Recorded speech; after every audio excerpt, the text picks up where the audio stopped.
I have just posted the full agreement between Papua New Guinea and Australia, the full 2 pages of it, the full 10, 11-point plan up on the Facebook page. Just go searching for Paul Murray Live. So I have the document in front of me. These are literally the 2 pages that have been signed off. Now, credit where credit is due. This is one heck of a disincentive for anyone who is going to be a people smuggler. And normally you would sit here with an expectation that I'll be nothing but critical of Kevin Rudd and the government. But I can't be critical of the message that this is sending. This is a very effective tool of being able to say, well, even if you do get on a boat, eventually you will end up in Papua New Guinea. And even best case scenario, you'll get to live in Papua New Guinea, you won't come to Australia.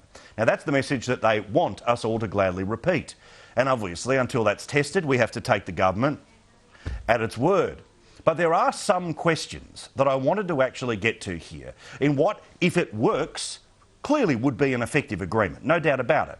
But there are a couple of things that I wanted to show you here. There are, again, 10, 11 points that are in this thing, and I just want to show you something that keeps coming up over and over and over again, yet the rest of the media has not even really asked questions about it, and the government has done nothing to explain it. Let me show you. Here's one of the segments that was worth having a look at here. This is segment number 3 that's up there. Now, I won't bore you with too much of all of this here, but basically, the deal is only ever for 12 months. It's a rolling 12-month deal.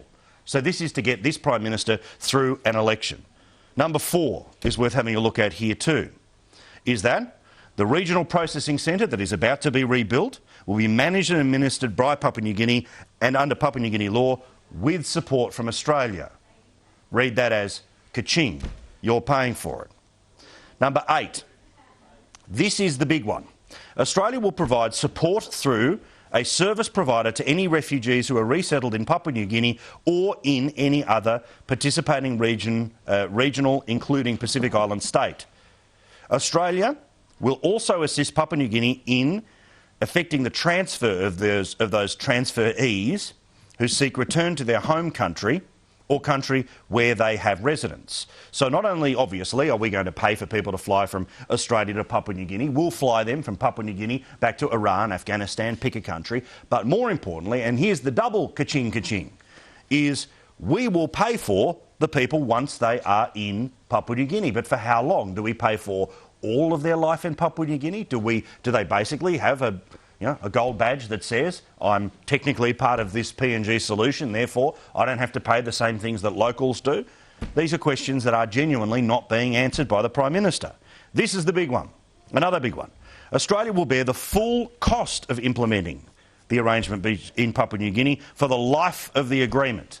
So remember, while the agreement is only ever 12 months, basically it can be renewed every 12 months, which means we pick up the bill every 12 months for, well, as long as there's a political leader who likes this as the solution.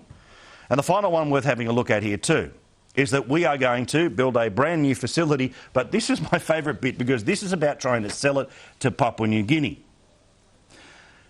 Regional processing centres will be developed so they can be utilised flexibly for the benefit of local communities or wider national purposes. So does that mean that the Australian taxpayer is going to be building basketball courts for the good people of Papua New Guinea? Are we going to be putting in pools so the locals are able to use it for swimming carnivals? What exactly does that mean? And again, it's all open-ended. Now, obviously, there is a pretty significant deterrent here. That's the ad that's all over the newspapers. That's the ad that if it does make its way to Indonesia, it's bloody effective. But there's one big question. How much does it cost? Does it cost us per person? Is it per year? Is it per arrival? How frequently? How does the money move around? How much is this going to cost? A conga line of ministers were out there trying to talk about this today, but couldn't quite answer the simple question of, yeah, but how much? I also want to be frank with everybody by saying the implementation of this arrangement will not be inexpensive. There will be upfront costs, David, but this is a very important initiative. Now, I'm not going to outline those costs today. I'm not going to move people there until I'm comfortable that for each cohort we have adequate accommodation and services in place. We've got people smugglers here in Australia. We've got a lot of them.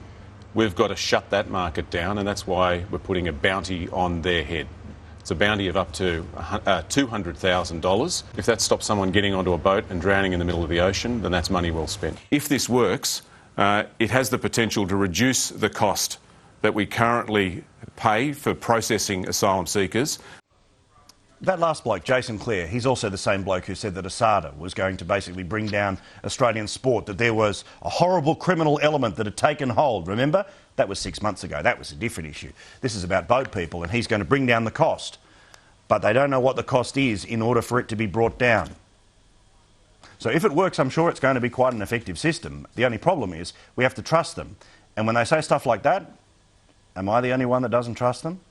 Can you know what you think? And also, what a failure of the media to not keep pushing on this question. That's the follow-up this week. We'll talk about it all week long.